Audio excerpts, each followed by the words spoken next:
పెద్దలు పూజ్యులు శ్రీ లక్ష్మణ్ రెడ్డి గారు, శాసనమండలి సభ్యులు లక్ష్మణరావు గారు, కేంద్ర సాహిత్య అకాడమీ అవార్డు గ్రహీత పాపినేని శివశంకర్ గారు, పెనుగొండ లక్ష్మీనారాయణ గారు, అలాగే గని గారు, మస్తానయ్య గారు, ఇంకా వేదిక అందించిన పెద్దలకు, వేదిక ముందు ఆశనైన పెద్దలకు, పాత్రికేయులకు, సోదరీమణులందరికీ కూడా నా హృదయపూర్వక నమస్కారాలు.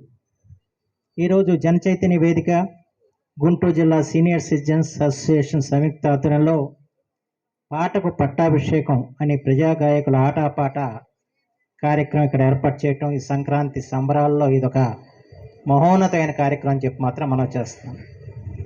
ఇది ఉపన్యాసాలకి వేదిక కాదు, ఎందుకంటే 1000 ఉపన్యాసాలు ఒక పాటకి ఓ పాట పెట్టని చెప్పి అన్నది మనకు అర్థమైంది. ఎందుకంటే ఎప్పుడు కూడా సమాజాన్ని చైతన్యం చేయటంలో పాట ప్రధానమైన పాత్ర వహించింది. భారత స్వాతంత్రోద్యమంలో పాట ఏ విధమైన పాత్ర వహించిందో, ఆ రోజున పాటలు పాడుకుంటూ జైలుకి ఎలా వెళ్ళారో మనందరికీ తెలిసిన విషయమే. ఇదే గుంటూరు నుంచి తెనాలి మన తిరుపతినారాయణ చౌదరి గారు వీరగంధం తెచ్చినారు, వీరుడెవడో తెలుపుడు ఇలాంటి పాటలు పాడుకుంటూ ఆ రోజున జైలుకి వెళ్ళారు. ఆ తర్వాత ఆంధ్ర రాష్ట్రోద్యమం కానివ్వండి, చివరికి మొన్న తెలంగాణ రాష్ట్ర సాధనలో కూడా పాటే ప్రధాన పాత్ర వహించిందన్న విషయం మనం గుర్తించాల్సిన అవసరం ఉంది. అంచేత ఏ ఉద్యమం జరిగినా కూడా ఆ ఉద్యమానికి ప్రాణ పోసేది పాట అన్న విషయం మనం గుర్తుంచుకోవాల్సిన అవసరం ఉంది. అలాగే అక్షరాస్యత ఉద్యమంలో కూడా పాట ప్రధానమైన పాత్ర వహించిందని చెప్పి లక్ష్మణ్ రెడ్డి గారు ఈ రోజున ఆ పాటకి నాయకత్వం వహించిన బేగం గారికి ₹1,00,000 పారితోషికం పురస్కారం ఇవ్వటం. ఎందుకంటే మామూలుగా ఏదో సేవలోకి పురస్కారం చేయడం కాకుండా ఒక గాయనికి ₹1,00,000 పురస్కారం ఇవ్వటం చాలా ఆనందదాయకమైన విషయం. ఇది చిన్న విషయం కాదు. ఎందుకంటే వాళ్ళు ఒక్కొక్క పాట వింటుంటే నిజంగా నాకైతే ఒళ్ళు పులకరించిపోయింది, వాళ్ళు గగురు పొడిచింది కూడా. ఎందుకంటే ఇవన్నీ కూడా సమాజ చైతన్య గీతాలు, సందేశాత్మక గీతాలు, ఏ ప్రేమ గీతాలో విరహ పాటలో కాదు. ఒక్కొక్క పాట ఒక్కొక్క రచయితలను కూడా మనం పేర్కోవాల్సిన అవసరం ఉంది. ఎంత అద్భుతమైన రచనలు చేశారో ఆ రచనలు తగ్గ విధంగా అద్భుతంగా పాడి ఈరోజు మనందరినీ కూడా రంజింప చేయటం కాదు, ఆలోచనలో పడేశారని చెప్పి మాత్రం మనం చేస్తున్నాం. మనిషికి ఆలోచన అవసరం. ఒక్కొక్క పాట పాడుతూ ఉంటే ఒకసారి నాకు కూడా కొరడతో కొట్టినట్టు అనిపించింది. నిజం పాట ఒకటి పాడా, నిజం పాలకం జీవితం ఎందుకన్నట్టుగా గజల్ రాసింది. అది నిజంగా మనం ఎంతవరకు నిజాలు చెప్తున్నాం అంటే ఏదైనా సమాజంలో ఒక నేరం జరిగితే ఆ నేరాన్ని మనం ఎట్లా ఎత్తి చూపుని జీవితం ఎందుకన్నది ఆ పాటలో ధ్వనించిన విషయం. అది దాన్ని చూస్తుంటే మనం అంత నిర్భయంగా మనం ఏదైనా తప్పు జరిగినప్పుడు ఎత్తి చూపుతున్నాం అన్నది ఇవాళ మనందరినీ కూడా ఆలోచించే విధంగా చక్కటి పాటలు పాడారు. ఎందుకంటే ఇవాళ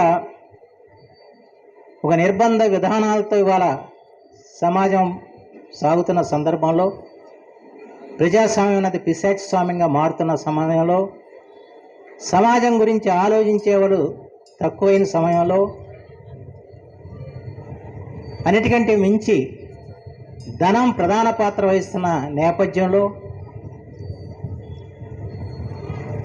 ఓటుకు నోటుతో ఓటును కొనుక్కునే పరిస్థితుల్లో ఇవాళ పాటల్లో అన్నీ కూడా ప్రతిధ్వనించాయి. నేను చెప్పిన విషయాలన్నీ కూడా ఆ రకంగా మనల్లో ఒక ఆలోచనలు రేకెత్తించిన గొప్ప గాయకులందరికీ నా హృదయపూర్వకమైన అభినందన తెలియజేసుకుంటున్నాను. దీనికి మూలం ప్రజానాట్యం అన్న విషయం మనం గుర్తుంచుకోవాలి. ఎందుకంటే ప్రజానాట్యం లేకపోతే చాలా ప్రజా కళారూపాలు కనుమరుగై ఉండేవి.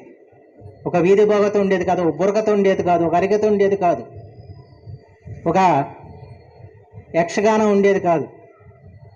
వాటన్నిటినీ కూడా మన సమాజానికి అవసరమైన రీతిలో వాళ్ళు మలిచి ఆ కళలన్నీ కూడా నిలబెట్టిన ఘనత ప్రజానాట్య మండలిది. వీళ్ళందరూ కూడా దాదాపు ఆ ప్రజానాట్యం నుంచి ఉద్భవించిన వాళ్ళే. అంచేత సమాజం గురించి ఆలోచిస్తూ సమాజాన్ని చైతన్యం చేయాలని చెప్పిన తపంతో తమ జీవితాల్ని అంకితం చేసిన కళాకారులు వీళ్ళు. ఇదే సినిమా పాటలు పాడితే వీళ్ళకి బాగా ఆర్థికంగా లాభిస్తుంది. వీళ్ళందరూ కూడా ఈ పాటలు పిలిచే వాళ్ళు ఉండరు, లక్ష్మణ్ రెడ్డి లాంటి వాళ్ళు తప్ప. కానీ సినిమా పాటలు పాడే వాళ్ళకి అవకాశాలు ఎక్కువ ఉంటాయి. సినిమా పాటలు పాడగల శక్తి ఉన్నా కూడా సమాజాన్ని చైతన్యం చేయాలి, సమాజం కోసం మన జీవితాలు ఉండాలి, సమాజం కోసం మన గళాన్ని ఇవ్వాలని చెప్పిన ధ్యేయంతో ఈ కళాకారులందరూ కూడా ఇవాళ తమ జీవితాల్ని అంకితం చేసి ఈ పాటల ద్వారా మనల్ని ఆలోచనాత్మకంగా ముందుకు తీసుకెళ్ళాలని చెప్పి ప్రయత్నం చేస్తున్నారు. ఆ ప్రయత్నాన్ని ఇవాళ లక్ష్మణ్ రెడ్డి గారు ప్రోత్సాహంగా ఈరోజు ఈ కార్యక్రమం చేశారు. నిజంగా ఒక్క పాట వింటే చాలు మనలో ఎంతో మార్పు రావడానికి ఆస్కారం ఉంటుంది.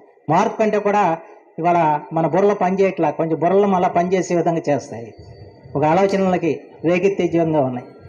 అలాంటి చక్కటి పాటలని ఈరోజు వినే అవకాశం కల్పించిన లక్ష్మణ్ రెడ్డి గారికి నేను ప్రత్యేకించి కృతజ్ఞతలు తెలియజేస్తున్నాను. ఎందుకంటే జన చైతన్య వేదిక వారి లక్ష్యాల్ని సాధించాలంటే దానికి పాటే మార్గం అని చెప్పన్న భావన గల వ్యక్తి లక్ష్మణ్ రెడ్డి గారు. అందుకు ఆయన ఏ కార్యక్రమం చేపట్టినా కూడా మద్య నిషేధం గురించి కానివ్వండి, ఏ కార్యక్రమం చేపట్టిన అక్షరాస్యోద్యమం గురించి కానివ్వండి, పాట ద్వారా ప్రజల్ని ప్రభావితం చేయాలని చెప్పి దానికి ఎక్కువ ప్రాధాన్యత ఇచ్చిన వ్యక్తి లక్ష్మణ్ రెడ్డి గారు. ఇలాంటి ఎందుకంటే వాళ్ళ సమాజం గురించి ఆలోచిస్తుంటే కొంచెం సమాజాన్ని ఎదురెదటమే, కానీ ఎదురెదిన వాడే చరిత్రను నిలుస్తాడన్న విషయం మనకు తెలిసిన సత్యం. వాళ్ళగా పోయేవాడు అప్పుడు కూడా ఉండడం. ఖలీల్ జిబ్రాన్ చెప్పినట్టు ఉప్పులతో నడిచేవాడు చైతన్య మృతుడు, ఉప్పినులకి దడిచేవాడు జీవన్ మృతుడు. ఒక చైతన్య వృతుడుగా ఇవాళ ఈ జన చైతన్య వేదిక నిర్వహిస్తూ మనలో ఆలోచనలు రేకెత్తిస్తూ సమాజంలో మంచి మార్గాన్ని ప్రయాణం చేయాలి, సన్మార్గం వైపు సమాజం ఉండాలని చెప్పిన ఆలోచన చేస్తున్న లక్ష్మణ్ రెడ్డి గారికి నేను ప్రత్యేకించి హృదయపూర్వకంగా నేను అభినందన తెలియజేసుకుంటూ, పెద్దలు లక్ష్మణరావు గారు, పాపినేని శివశంకర్ ఇలాంటి మహానుభావులందరూ ఈ వేదిక మీద ఉన్నారు. వీరందరూ కూడా సామాన్యులు కాదు, వీరందరూ కూడా సమాజం గురించి పరితపించేవారు. కవిత్వం ద్వారా సమాజాన్ని మేలుకొలపాలని చెప్పి భావన గలవారు మా శివశంకర్ గారు. కేవలం ఉపాధ్యాయ శాసనమండలి సభ్యుడు ఒకటి కాకుండా ఉపాధ్యాయుల ద్వారా సమాజాన్ని ఏ విధంగా ముందుకు నడిపించాలని చెప్పి నిరంతరం ఆలోచించే గొప్ప వ్యక్తి కేఎస్ లక్ష్మణరావు గారు.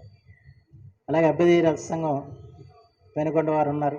వీరందరూ కూడా వారి రంగాల్లో ఎన్నో సమాజానికి ఉపయోగపడే రీతిలో వారి జీవితాలని మనకి అంకితం చేసి నడుస్తున్న మహానుభావులు. ఇక ప్రత్యేకించి ఈ వెంకటేశ్వర స్వామి దేవస్థానాన్ని ఇలాంటి మంచి కార్యక్రమాలకు ఇస్తున్న పెద్దల పూజలు మస్తానయ్య గారికి కూడా నా హృదయపూర్వకమైన కృతజ్ఞతలు తెలియజేసుకుంటూ, మనందరం కూడా పాటలు విందాం, అంచేత మాటలు తగ్గిద్దామని చెప్పి అని భావిస్తూ మీ అందరికీ కూడా ఈ అవకాశం ఇచ్చినందుకు ధన్యవాదాలు తెలియజేస్తూ సెలవు తీసుకున్నాను.